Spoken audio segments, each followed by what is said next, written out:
And welcome back, everyone. Welcome back. Do apologize as the stream did go down. Looks like there were just some technical issues behind the scenes, but we should be back. Unfortunately, I was talking for like a good solid 2 minutes before I realized that the stream had gone down. So a bit of a feels bad, man.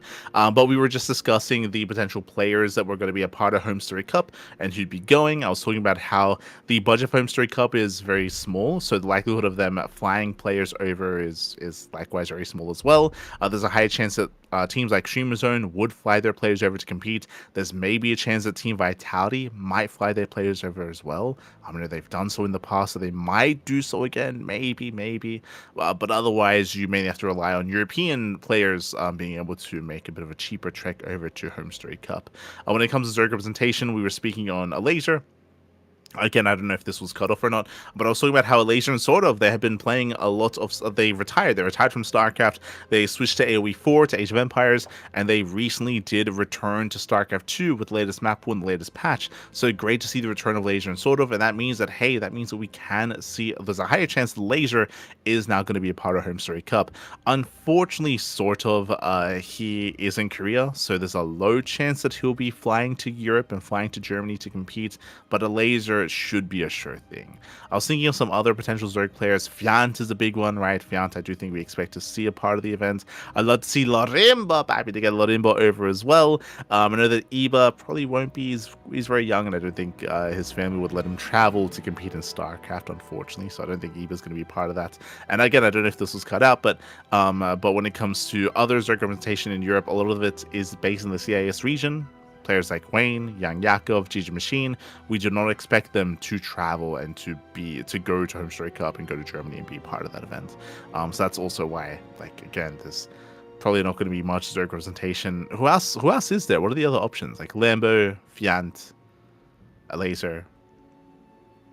And I'm struggling to think of other. Oh, Mixu, maybe Mixu as well. True. Yeah, hey, Mixu, he just won the Finnish tournament, so maybe Mixu. I think that's it when it comes to Zerg players.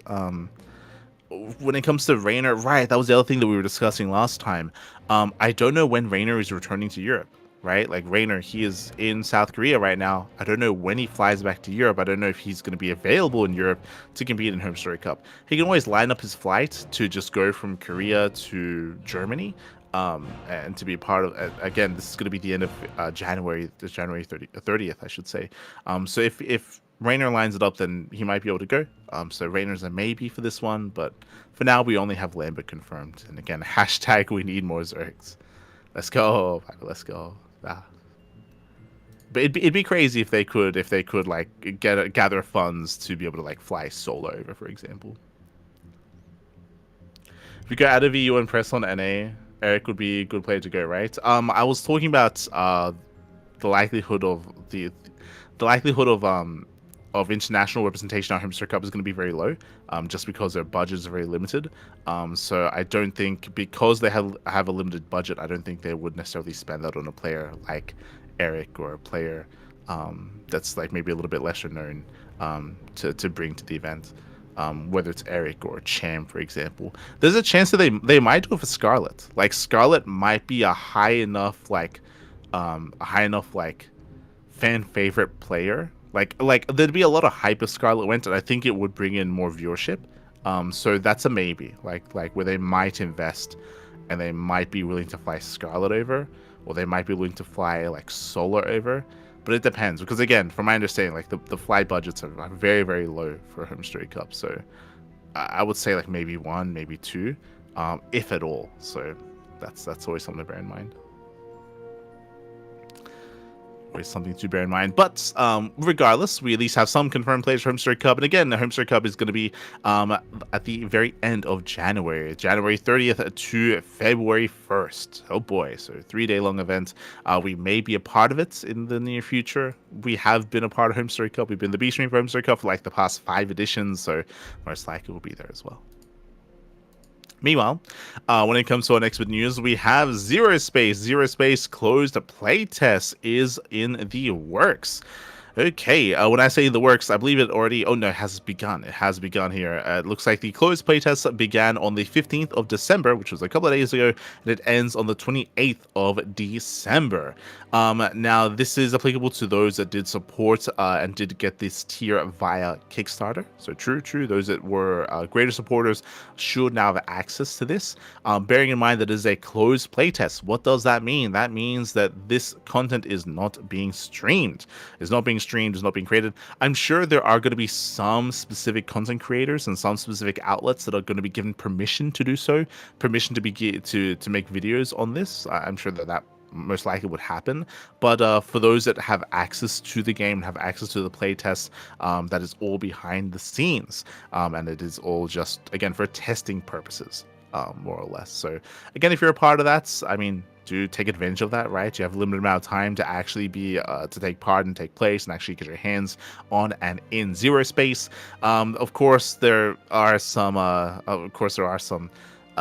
this definitely like a dark cloud looming over RTS at the moment, especially with what happened with Stormgate, and with the, you know, everything surrounding Stormgate and the direction of the game. Not just that, but also what the main developers have been saying on LinkedIn and Reddit and other sources, and just everything surrounding it is very, very dire, very doom and gloom. Unfortunately, it's a bit of a shame with what happened with something like Stormgate. But I would say don't let that like negatively impact your perception on other RTSs that are in the works, like Zero Space, like Gates of Immortal Hidden Pyre, Gates of Pyre, Immortal Space, Immortal Gates of Fire is the full name. There you go. Look, Vanguard. The Gates. True, it should just be called Vanguard. Yeah. It would have just, you know what, one word, Vanguard. That's all. Like, did we have to really mix it up and throw in like 5 different words? God damn it. But Immortal gets a Pyre, Zero Space, other updates to Tempest Rising. Like there are other games in the works, of course, that do deserve your attention, and that's shouldn't necessarily be again negatively impacted by what happened over with Frost Giant with Stormgate. So yeah, do look forward to it. Do look forward to Zero Space and what they are cooking up behind the scenes. Of course, once we get full release or once we get permission, then we may be stepping in as well. Unfortunately, we never really got to do anything with Stormgate. I do feel a little bit bad about that, but I mean, never nothing came of it anyway. But I was gonna say, officially the game is still not a 1-0, so you know. True. But regardless, do look forward to what comes from Zero Space in the near future. And again, closed playtests are now open, so if you have unlocked that when it comes to the stretch goals, when it comes to the Kickstarter, then do consider taking place, and provide some testing, of course. Provide some testing. That leads us into our next bit of news. That leads us into the events. That leads us into Yamato Cup number 4. Here we go. This is an event, a more amateur event for those that are below 5k MMR. That is low GM and below. This event did take place a couple of days ago, sponsored and organized and casted by Killer B. Okay. In English, of course, this event did take place, and we did have Matrix. Oh, Matrix did perform quite well for himself, taking down Mado 2-1, going down to the upper semifinals. Dizzy Dwarf was a part of this event as well. I see Kosit, I see Case Peros, I see Sexyphos, Beast was there as well, Pretty Fly, Cos Phoenix, Abathor. A lot of players that are regulars in our events are here competing, so great to see them once again, especially those that have kind of like transitioned out of this and have graduated, like Dizzy Dwarf. Like Dizzy Dwarf is an example of a player that got too good for MSO, but hey, this is for 5k and below, so he is well within his rights to compete in this event, and did go far for himself. And Matrix, even he himself, won in the rematch. He went down initially to Sexy Fox in the initial upper bracket semifinals, but was able to fight all the way back and still went down, did take a map, but Sexy Fox does win in the end, 3-1 over Matrix, over Matrix. GG, well played, congratulations to Sexy Fox. GG. Winning Yamato Cup number 4. That leads us into our regional events. That leads us into the Hungarian Pro Series Team League number 2. We did already discuss this. We already went over some of the teams being constructed and made as well. It was kind of hard to have any kind of insight as to which teams would be favored, especially considering what the format would kind of entail. The group stage already did conclude, actually. Okay, so the group stage did conclude quite some time ago, it looks like. But finally, we can step into... Stage, I'm pretty sure. We did. We already went through the group stage, but now we can finally get into the playoff brackets. When it came to the group stage, it concluded November 29th, so end of November, and it looks like they had a 2-week break, and then coming into the early week of December, we did have our first round being played. We had Team Banshee versus Team Mutalisk. We had Seiko. Seiko took down Zane 2-0. We had Hornix take down Plaza 2-0 as well. Oh my god. Jesus, a bunch of best of 2s here. Yeah, non-stop best of 2s. We had the initial Division 4 matches, Division 3, Division 2, Division 1. In the end, a much more one-sided series with Banshee taking down Mutalisk 9-1. A strong showing here from Banshee, with Seiko taking down Zane, with Ornix taking down Plaz, with Many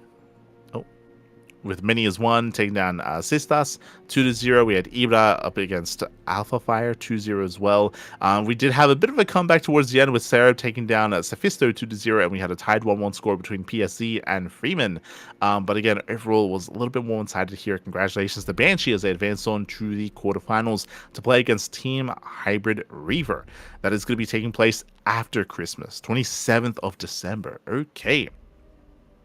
And we already have our lineups as well. I do appreciate that they release lineups ahead of time, so players have time to prepare and get ready for their best of 2s, and they even have their starting maps as well. So really cool to see that they have that kind of that heads up, that kind of time to prepare. That preparation-based format is always a lot of fun. So best of luck to all the teams preparing and competing.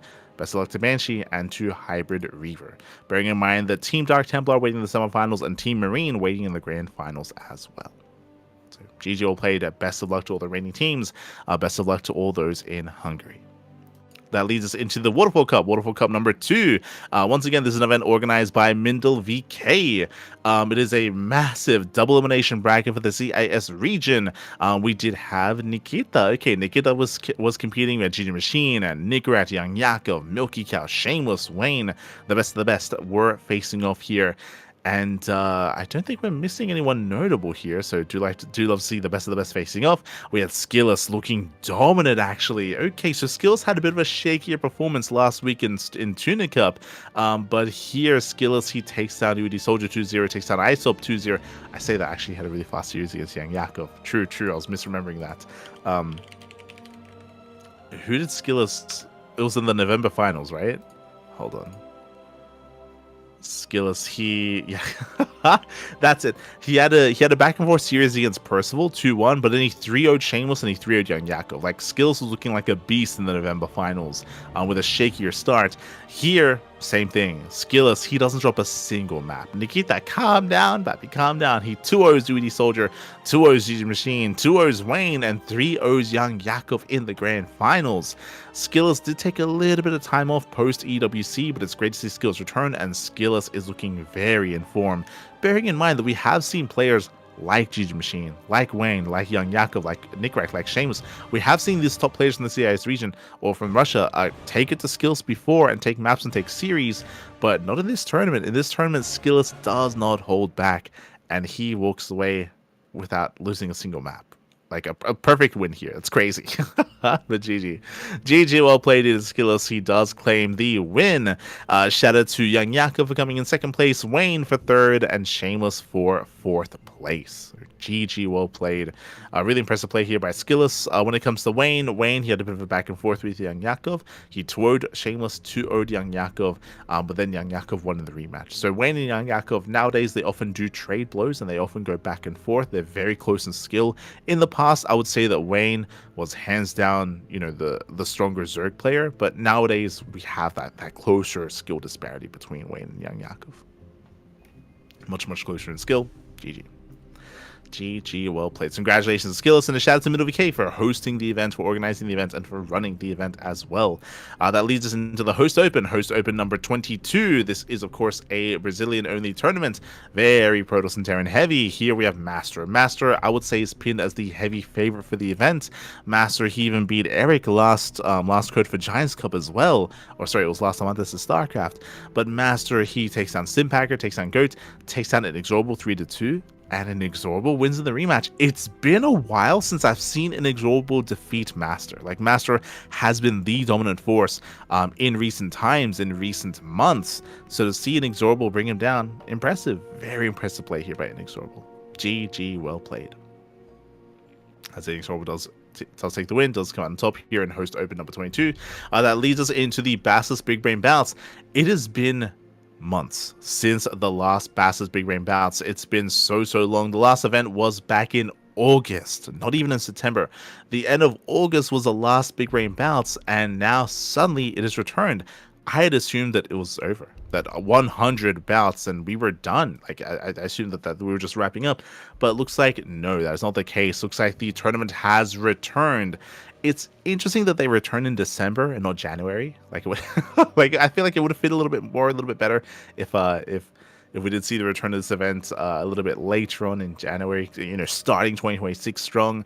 But they did not wait, did not hold back at all. We just jumped into 101. Bassus, the Big Brain Bouts 101, featuring Cero versus Showtime. We had Winged versus TKL and GG Machine versus Mixu. Oh, a nice amount of Zerg players here. And a lot of mirror matchups, actually.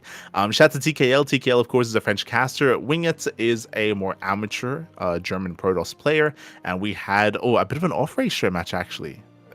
They are Protoss and Protoss, but if you see here, they played Terran and Zerg at some points as well. I think they race picked, otherwise it'd say that they played random. But I'm a little bit uncertain of that. In the end, Winged did take down TKL 3-2, but again, it looks like they were off racing towards the end. They were off racing. So congratulations to winning it. Shout out to ZKL, of course, for competing. That leads us into Mixer versus GG Machine. GG Machine takes down Mixu 3-0. I would say there is a bit of a gap in skill between these two players. Mixu, I will admit, though, has been looking really good in recent times. We saw Mixu travel to the Americas to compete in SE for All. And of course, Mixu did recently win the Finnish tournament as Terran.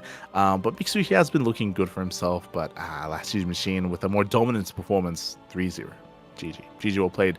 That leads us into the headliner match, Serral versus Showtime. And Serral, he may have been absent from tournaments in recent times, but Serral is very much so in form. He takes on Showtime 3-0 in a best of 5. Very dominant performance here out of Serral. GG well played. GG well played. Very impressive moments here by Serral. I did see Rotterdam lurking in Eba's chat, asking about the next big brain bout. So that might give you a little bit of insight as to who might compete. I don't know if Eba said yes though. I don't know if he agreed to it. But I do know that he was skulking about in certain Twitch chats, looking for players to invite and looking for players to bring on board to compete. So this is, I believe, going to be once again a weekly tournament, a weekly show match series. Big win bouts, they're back. They are back. And again, they are sponsored by Basilisk, and they are casted over on Rotterdam's channel. That leads us into this week's OSC event, OSC cast. That is going to be the OSC Elite Rising Star number 17. We have crowned our champion. Let's go, baby. Let's go. Now, if you remember from the beginning of this event, my eyes were on 3 players, the top 3 of each race in this tournament. The top 3 players, one of each race in this tournament: Percival, Young Yakov, and Shameless. Those were my top 3 picks to make it deep and make it far, and my eyes were on Young Yakov just because of his previous performance. If you watched OSC Elite Rising Star number 16, who was the champion? Young Yakov. Who did he beat? Percival. Right? Yakov, he beat Percival, and he beat Shameless in the previous Rising Star tournament, and it happened again. Yakov, he takes down Jimmy 3-0, takes down Percival 3-1, and takes down Shameless 3-1 as well. Back-to-back champion here. Young Yakov is still the Rising Star. GG well played. Congratulations. Yakov does claim the win. Shout out to Shameless. Shameless did defeat Percival initially, 3-2, went all the way to the ace match, did bring Percival down, but did end up falling to Young Yakov in the end. But regardless, congratulations to Yakov. Very well done, very well played, winning 2 OC Elites back to back, one after the other. Congratulations. The final day was covered by Steadfast. For those that are curious, so Steadfast did cover those matches, did cover the finale. Leads us into the Masters Cup at number 150. This is covered by Dave Testa. Again, Dave, he's been covering the entirety of this event, the group stage and the playoffs, and we finally have our champion, ByuN. ByuN took down Geralt 2-1, took down Creator 3-0. ByuN was waiting in the grand finals for his next opponent. If you remember, Solar, he got knocked down a little bit earlier in this tournament and had to fight his way back up. And Solar, he took no chances. He 3-0'd Percival, he 3-0'd Nicaract, he 3-0'd Creator, oh my god, in the rematch as well. And ByuN took down Solar 3-0 in the finals. Oh my god, not a scoreline that I was expecting. Very impressive play here by ByuN. It's a bit of a shame that we have seen less ByuN in recent times. As I mentioned before, there's a reason why ByuN wasn't a part of RSL. He was unwell, he was sick, he was under the weather. That's also why he was not competing in Open Cups. I think it was 2 weeks ago. So he was recovering, but has recently returned and is still looking like a beast here. Again, congratulations to ByuN for taking down Solar 3-0, Creator 3-0, and Geralt 2-1. Really impressive scorelines here out of ByuN. Very impressive play. GG, well played. And again, from my understanding, I believe Dave is doing this on a quote-unquote annual basis. Like, this event isn't necessarily the most regular events anymore. So Dave has he was able to sponsor this event and bring it back. He did the same thing last year with number 149, and he did the same thing the year before that with 143. So 3 years in a row, we've had an annual OSC Masters Cup. So I would imagine we'll have another one next year as well. I would imagine next year, 2025, not 2026, another OSC Masters Cup from Dave Testa towards the end of the year. I would imagine, just based on the last 3 years, that will continue. But congratulations to ByuN, and a shout out to Dave for sponsoring the event and for running the event on an annual basis. That leads us into our Open Cups. Our Open Cups are here. It looks like maybe the rest of our regional events are taking a bit of a break. I don't blame them. You know, it's the end of the year. We're wrapping up. Holidays are abound. So it looks like this week there was no Sunrise Cup or Japanese weeklies. Bearing in mind that the Chinese Amateur Team League matches, they already concluded. We already wrapped up the Code S and Code A versions. And we also wrapped up the celebratory Chinese server returning matches, tournaments as well. So the server cup. So a lot of events have wrapped up for some of the other regions. So it looks like we're kind of dying down, or where we're kind of wrapping things up, slowing things down as we enter the holidays. But we still have our Open Cups. Up first, we have Wardy TV Monday number 65. Oh boy, we did have Max. He took down Nick. Oh, sorry, cool. This is a weekly Open Cup, organized by Wardy. We usually cast this event via replays. This event does start later than usual because of daylight savings. Wardy does cast it in English, and I remember we raided Harston as Harston was competing in this event and then was casting the event after as well. I think he joined Wardy. They joined forces, and best man and the groom himself casting together. So I believe they did cast together towards the end. But Max X took down the correct 2-0, took down Percival 2-0, took down Rogue 2-1. Great to see some Rogue. Like Rogue, he's not the most active player at the moment, so great to see Rogue competing. He took down Cure 2-1 and did take a map off of Max. So really impressive play there by Rogue. That led us into the lower portion of the bracket. ByuN towards nice towards a Laser, he beat Shin. If you remember, we did have this discussion about Laser earlier, talking about how he retired, but he recently returned to StarCraft 2 and has been more active. This is one of the players that I'm looking forward to seeing, and I'm hoping he gets an invite to the next Home Story Cup. Beating Shin is no easy feat. Bearing in mind, Shin recently beat Raynor in ZVZ, so congratulations to a Laser. He may have gone down to ByuN, but he performed very well to defeat Shin. Well played. That leads us into the semifinals. ByuN is back, and ByuN takes down Clem 2-1 in a TVP. Again, Clem has some of the best PVT in the world. Clem, his Protoss versus Terran is insanely good. So for ByuN to defeat Clem, I mean, that's a big move. That is a big result. That is a big win for ByuN. That leads us into the grand finals, where Max did defeat ByuN 3-1 to become this week's Wardy TV Monday champion. Congratulations here to Max. GG, well played, as Clem was denied the finals. Now, typically, they do go back and forth, and I'm curious to see how that unfolds in the Monday Night Weekly. As we head on over, we have Monday Night Weekly number 34, and this time Clem gets his revenge. Clem, he takes down an Inexorable 2-0, takes down a Shameless 2-0, and this time Clem beats ByuN. So again, there's a reason why we say that Clem has some of the best PVT in the world. Clem, he does take down ByuN 2-1, does get his revenge. That leads us into the upper bracket finals, where Max, they finally have a chance to meet here tonight, and Max does defeat ByuN 2-0, knocking him down, as Max took out Solar to do so. So very strong and dominant showing here by Max. Heading on over to the grand finals, Max 3-0's Clem. Clem brought his way back into those finals, but Max shut him down. GG, well played. Max 3-0 dominant performance. Fun fact, Max didn't drop a single map in this tournament. He 2-0'd Solar, 2-0'd Gigi Machine, 2-0'd Baby Marine, 2-0'd Clem, and then 3-0'd Clem. That is a crazy run here. Max looking insane here tonight in the Monday Night Weekly and in the Wardy TV Monday.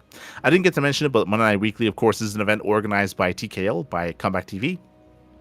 TKL, he organized the event. There's a Ko-Fi for the event as well. It is open for all casters, but once again, this event is very, very late here in Australia, so we do not cast it on the CranKy Ducklings, but it's typically covered by Rotterdam, by Steadfast. I know that Zombergub sometimes casts this event, sometimes Chicken Man, sometimes some other English casters as well. But congratulations to Max for claiming first place, and congratulations to Solar and Gigi Machine. They tied when it comes to their placements, so they split the earnings for the best performing Zerg player. We spoke about this earlier, but there aren't many Zerg players in StarCraft 2 at the moment, so we do have some bonus awards specifically for Zerg players that have high ratings and high performances to incentivize Zerg players to compete and to improve. So shout out to both Solar and Gigi Machine for splitting that $12.50. Shout out to our two Zerg players, and of course, congratulations to Max. No, GG all played. Oh, I see in the chat. I'm so sad that Wikipedia cuts off round one. Oh, what happened in round one? Did something happen, Papi? Did something happen? Did I miss something? Este Azura. Sorry, Este Lelix. Okay.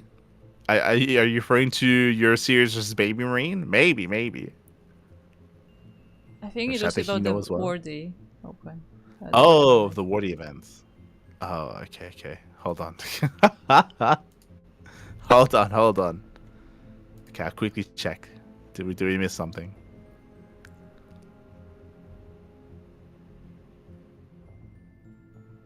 Checking.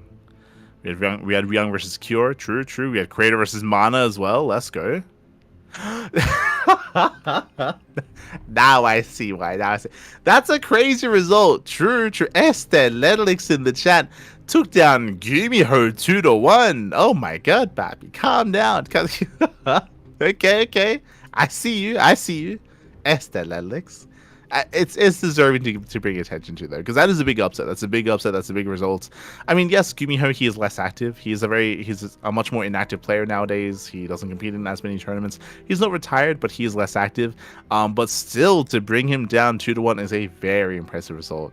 Shout out to Lelix, Papi. Oh my god. Este Lelix. GG, well played. Did go down to Young Yakov afterwards, but did take down Gumiho in the first round. That's a crazy result. GG, well played. That leads us into our events, bearing in mind that Tuna Cup was moved to Tuesday instead of the weekend because of RSL to not clash. So we did have our Open Cup here. Sparkling Tuna Cup number 115, very Terran heavy. We had the Terran TVT in the upper portion of the semifinals. Now, unfortunately, there were some issues with this event, and it did affect Monday Night Weekly as well. True. I didn't get to mention it. But for the day, for the 24 hours surrounding Sparkling Tuna Cup and Monday Night Weeklies, unfortunately there was a patch that was released. There was a patch that was implemented to the NA region, to the European region, but not to the Korean region. So trying to bounce back and forth between regions does force you to download and to update the patch, and it takes a long time just because the game is notoriously not well optimized, and the routing does kind of take a really weird path as well. Unless you use a VPN. True. That is true. But because of that, as a caster, I couldn't switch back and forth between America and Korea, so we were unable to cast the semifinals. The upper semi specifically. ByuN took down Milky Cow, went all the way to the ace match. Milky Cow did take a map. Percival took down Young Yakov, got his revenge from the OC Elite Rising events, 2-1 as well. And we saw the semifinals. Again, unfortunately, we weren't able to cast it. We might be able to cast the replays at a later date, but Percival had a crazy upset, taking down ByuN 2-1. GG, well played. A very impressive result here by Percival. Unfortunately, we didn't get to cast it because it was happening on the Korean server, and unfortunately, again, the game was just a little bit bugged out, and we could not join the Korean server. So a bit of a feels bad, man. Scrolling down, we did have RyuN. RyuN took down Nice. RyuN, he went down to Cristiano. He played against non-stop Terrans here in this tournament and non-stop ace matches. You can see Cristiano, he took down Nicorette barely 2-1. He took down RyuN barely 2-1, and he took down Percival barely 3-2. It was a very intense finals, very close games, very close series. I highly recommend checking out the VODs for the matches that we covered, and look at how many ace matches there are. ByuN versus Milky Cow went to the ace match. Percival Yakov, Cristiano Nicorette, Cristiano RyuN, ByuN Percival, the finals. The only series that didn't when it came to the quarterfinals onwards was RyuN versus Nice. But so many close series, and there's a world, I'll be honest, where we could have seen Milky Cow instead of ByuN. We could have seen Young Yakov instead of Percival. We could have seen Nicorette instead of Cristiano. Like this tournament was so close, and we could have seen such a different pairing of players if any little thing went differently. So very close, very clutch, very intense, a very intense tournament, very close in skill, and congratulations to Cristiano for claiming another Tuna Cup over Percival. Very, very hard win. I remember that he did message me at the end of the tournament. As soon as he beat Percival, he was like, holy fuck. I was like, ay, papi. It's a hard life. I was like, GG, you did well, papi, you did well. And Cristiano, he was exhausted. He was just completely tapped out after the event, after all those PVTs. Even before the finals, he was like, yo, PVT is so hard right now. Like, my army is so fragile. I'm like, yeah, it's not wrong, but hey, he pulled it off. He pulled it off, man. Pulled it off. So congratulations to Cristiano for taking down Percival. That leads us into the Pegastar Cup. Pegastar Cup number 62. This was played out yesterday. I do apologize. We did not cast this event. Recently, I just haven't had as much free time, especially coming in towards the holidays, and especially post-RSL. I spoke about post-RSL this weekend. I was so drained, so we decided not to cast this event live. I might try to cast this event via replays in the future, but it depends if we get replays, right? It depends if we do receive replays. If so, then we can cover it. Otherwise, it was covered by Pig and Steadfast. Again, this event is organized by Stegosaurus. It is sponsored by Pig, and we finally get a new logo. For a long time, they were using the old Stegosaurus Ursosaurus logo instead. So it's a little bit older from a previous time with a previous sponsor, but now we do have a very cute Stegosaurus with a pig face, with a pig head, a Pigosaurus, if you will. So we do have a new logo for Pegastar Cup. It is very cute. It's very nice, and we'll be incorporating that with our own overlays once we cover the next event. So do not worry, that will happen. But a shout out to Clem, because Clem finally gets his revenge. Clem, he takes on Scarlet, true Scarlet, playing for the first time in a long time. Clem takes on Scarlet, Clem takes on Kira 3-0, and Clem takes on MaxPax 3-0. Remember, MaxPax beat Clem in the Monday Night Weeklies, but Clem, he 3-0'd MaxPax. A much stronger showing, a much stronger result here from Clem, looking to learn from their previous series. And this often happens, we speak about it, but these two, they play so often that the meta grows around them. They get accustomed to each other, they adjust their play styles, they adjust their games, they adjust their play, they improve together in that TVP matchup. So MaxPax may have beaten Clem in Monday Night Weekly. Clem beats MaxPax here, Pegastar Cup. GG. GG well played. And of course, shout out to MaxPax for making it to the finals as well. He was able to bring down Shameless and Solar to make it two-set finals. We can see Gumiho playing here as well. Interesting. Again, Gumiho has been less active, but to see Gumiho in the Water TV Monday and to see Gumiho here as well, I mean, it makes me believe that maybe Gumiho is playing a little bit more, and I hope that is the case. They'll be playing more, and we'll be seeing more of Gumiho in the near future. When it comes to other upsets, Craze result, Nice took down ByuN early, 2-1. Big win for Nice. Crazy upset as well. He denies ByuN having a chance at a rematch against Clem. Remember, ByuN and Clem have been going back and forth recently, but ByuN is denied the chance to even have an attempt at that rematch by Nice. So GG well played. Shout out to Nice for causing that upset, for bringing ByuN down. Otherwise, with that, Clemmy does take the win, 3-0 over MaxPax, and that is the end of our Urban Cups of the week. That leads us into the Water TV 2025 playoffs. I believe last time we already wrapped up the group stage. The group stage had... we had wrapped up Group Stage 1. That's it. Group Stage 1 had wrapped up. But this weekend was Group Stage 2, which we didn't get to cover. So we had the seeding matches, which we were trying to speculate as to what would occur there. All right, that's it. Last PondCast, Group D was actually still underway, so we didn't actually get to talk about it. We hadn't seen these results. Oh my god. I remember coming into this, I had some high hopes for Bunny, but no, Creator, Ubu Thermal, and Nice make it through. I think I was saying Creator, Uthermal, and Bunny. Yeah, I think those are my top three, but I was definitely giving credence to Nice and Alasia for maybe causing upsets. But Bunny doesn't make it through. We have Nice, Uthermal, and Creator. Very impressive play here. Uthermal making it through, Creator making it through. That leads us into the seeding matches for the playoffs, which did take place over the weekend. Here we had Group A and B. These matches are a little bit less important just because all the players make it through anyway. But Classic comes out in first place, ByuN in second, Solo in third, and MaxPax in last place in Group A. I would say a little bit surprising here, but MaxPax went down to both Solar and ByuN. He only took down Classic, really close group. We had Group B with Shin in first, Hero in second, Clem in third, and Showtime in fourth. Once again, a little bit surprising, but yeah, Clem, he actually lost to Shin and he lost to Hero. He only beat Showtime. So I would say that Clem and Solar and MaxPax did underperform in the groups. And we'll see if that affects the playoff bracket, as that is a massive double elimination bracket. Oh my god. It's a massive bracket. It's a lot of games, a lot of matches, and I believe it's going to be continuing tonight. Yes, in an hour. In an hour's time, it is going to be continuing tonight, so we may as well catch you up on what has been going on. Who has been eliminated? Spirit takes down Yang Yako. Spirit takes down Rogue as well. Spirit takes down Spirit. Piotr. He's crazy. We have been in recent weeks been talking about Spirit and his recent rise in strength and rise in play. It's kind of weird and kind of unfortunate, but Spirit is looking better than he did during EWC. Like Spirit right now, it looks like he's peaking and he's devoting more time to playing and improving, and it feels like this is the best that Spirit has looked the entire year, even during EWC as well, which is a little bit unfortunate. I'm sure that Spirit wanted to peak then instead of peaking now. But Spirit takes down Young Yakov, takes down Rogue, takes down Showtime. Spirit is up against a Hero in the upper bracket round 3, sorry, upper bracket round 4. Meanwhile, who else did we have? Shameless took down Euthermal 3-1. Shameless took down Mana. Shameless did fall to MaxPax, and MaxPax beat ByuN as well. So MaxPax already making it to the upper bracket quarterfinals. Cure versus Creator, that's going to be played out later on tonight. Winner against Solar, also played out later tonight as well. Rainer took down Scarlet, and Rainer took down Clem 3-2. That's a big win. That's a big result for Rainer. Very impressive. I mean, Rainer did recently take down Maru in RSL, and to bring down Clem here in the Water TV event, GG well played. Very impressive play there by Rainer.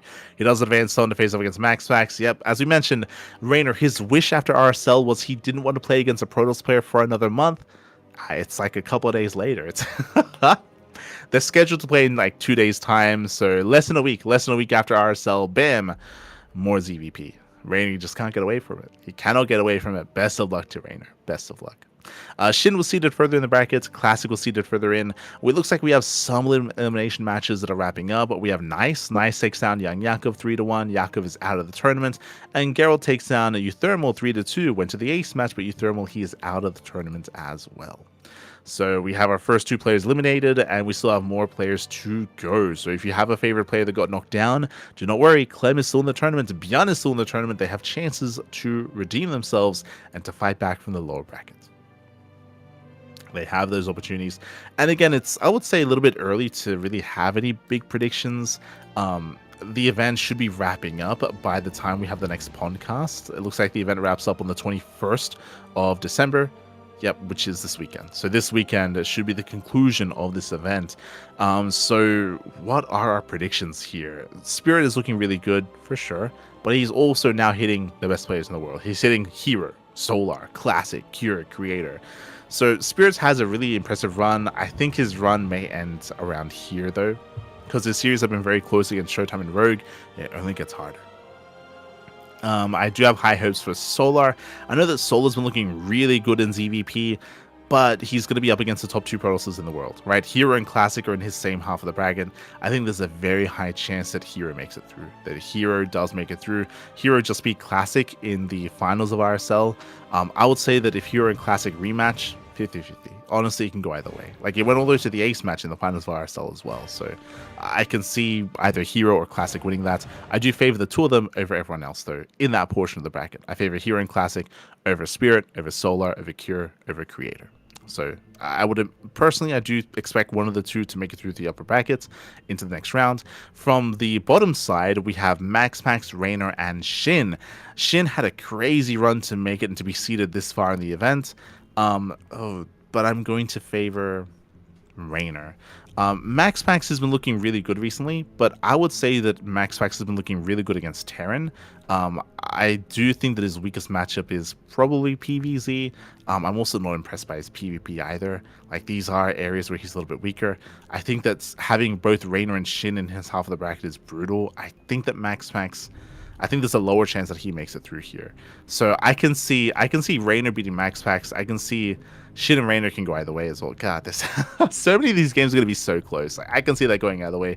I'm tentatively gonna predict like Hero versus Rainer in the upper bracket finals. Like Hero versus Rainer, and then Hero wins, and then we might even see a Rainer rematch, or there is.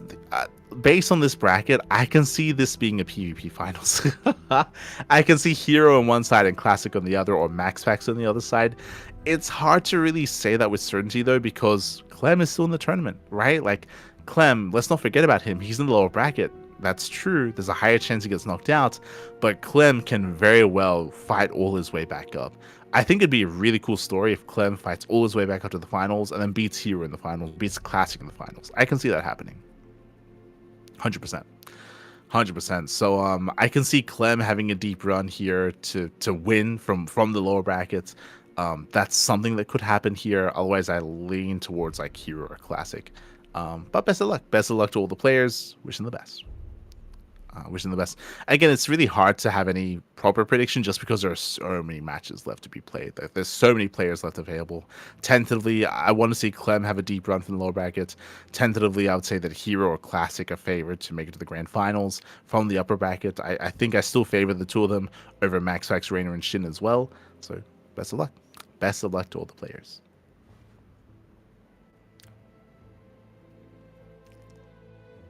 But otherwise, with that, that is the end of the events this week. Again, there have been less tournaments, as I mentioned before. A lot of the other Open Cups or the other regional cups have gone on a hiatus or have gone on a break because of the holidays.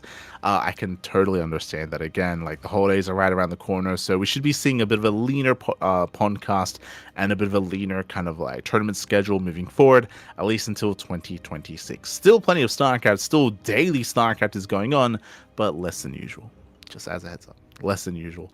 Otherwise, if you want to take part in some of these events, you can do so via the sign up list over on Wikipedia. ! Sign up list in the chat, and we do have a page here that's updated on a regular basis. We have our amateur event, Masters Swan Open, that is going to be in 2 days' time. We have Hatchery Cup that was rescheduled, that's also right around the corner. We have Sparkling Tuna Cup. We have What Is You Mondays, Monday Night Weeklies, KSL, and of course the Thermal 2v2 circuit is starting up in January. January 5th is going to be Thermal's return to the 2v2 circuit, to the 2v2 tournaments. So look forward to that over in January. Plenty of content, plenty of StarCraft is coming ahead of us. A little bit less so than previously because there are less regionals, but still plenty of StarCraft to come. Meanwhile, we're going to be going on like a break as well. Looking at our schedule, we do have more free days than usual. Very quickly, tomorrow we have nothing planned. Technically, I could cast StarCraft Evolution tomorrow, but we want to spread things out a little bit. So, tentatively, tomorrow we don't have any casts, and we should be back on Saturday with Master Swan Open. So we have, and of course, Sparkling Tuna Cup on Sunday. So plenty of content, plenty of StarCraft over the weekend. Currently, we have nothing planned for tomorrow. Again, technically, I could try to cast like some Pegasus replays, or I could cast like the Tuna Cup semis, or StarCraft Evolution, or I could reach out and get like Waterfall Cup replays. Or if I really wanted to, we could just hammer, just lock in and just hammer down some more content, some more casting, but. Coming into December, we want to take it easy. We want to sleep. We want to get some rest. We want to stream some ladder, stream some Final Fantasy. Just take it easy coming into the holidays. So intentionally, I'm leaving the schedule a little bit more lean than it usually is. If I really wanted to, we could still cast once a day every day, but we're easing it back. We're adding it back. It's nice to sleep sometimes. True. It's nice to get more than like 5 hours of sleep. But otherwise, if you want to support us, you can do so via Patreon. Despite the fact that we're pulling back a little bit when it comes to our casting, our tournament schedule is still the same as it always was. Sea Duckling Open, Master Swan Open, Sparkling Tuna Cup, still all on a regular basis. Despite the holidays and despite us pulling back on some casting, our tournaments that we organize are still going to be running on a regular basis, all funded via Patreon. So thank you so much. Thank you so much to our patrons. Thank you so much for allowing us to reach our new goals and to head towards our next goals as well, to grow the prize pool of Sparkling Tuna Cup and to maybe even have some monthlies coming into next year. So again, if you want to support us, you can do so via Patreon. !Patreon in the chat. All that money goes towards our tournaments, and it all goes towards growing our events even more as well. Thank you so much, all our patrons, and I look forward to seeing what kind of goals we can reach coming into 2026, coming into the new year. GG, well played. Thank you so much for all the support. Again, a bit of a shorter podcast this week, and I do apologize for it going down earlier. We'll do our best to splice the video together and to upload it all as one. But for those that are maybe listening on YouTube, the video is cut into 2 VODs, so do check out the first part and the second part, as they are both cut into 2. And we did discuss quite a lot in the first part, actually. We went over the RSL, we went over the ByuN documentary, and went over the Finnish tournament as well. So there was a lot discussed in the beginning of the broadcast. Otherwise, thanks for watching. Shout out to Kuro for handling the production side of things. And if you're out there, take care of yourselves, and I hope you have a great end of year, great holidays. Very quickly, actually, I believe this is our final podcast of the year. I kind of glossed over that. Our regular casts, our regular content like MSO and Sparkling Tuning Cup and SDO, that's all still running. That's all still running on a regular basis. But when it comes to the PondCast, especially because I'm not by myself here, but we have Kura handling the production side of things as well, the PondCast is going to be going on a hiatus for a couple of weeks. Next week, Christmas. Next week is Christmas. Week after that is New Year's. So the podcast is going to be clashing with those two events. I say those two events, like a StarCraft tournament. It's going to be clashing with Christmas. It's going to be clashing with New Year's, and of course, typically we're going to be spending our time with our families. So we will not be available for the podcast for those 2 weeks. We should be coming back on the 8th of January. It also means that podcast is going to be a lot to catch up on. There's going to be a lot to catch up on, a lot of tournaments to discuss. So it's going to be a bigger podcast. But again, that is going to be on the 8th of January. For the 1st of January and for the 25th of December, I'm going to be taking those days off. Just as a heads up. So hope you have a great rest of year, and end of year, and happy holidays, of course, whether you celebrate Christmas or not. Have a great time. Take care of yourselves, and we'll see you guys next time. Thanks for watching. Hasta luego. Ciao, papi, ciao. Hasta luego.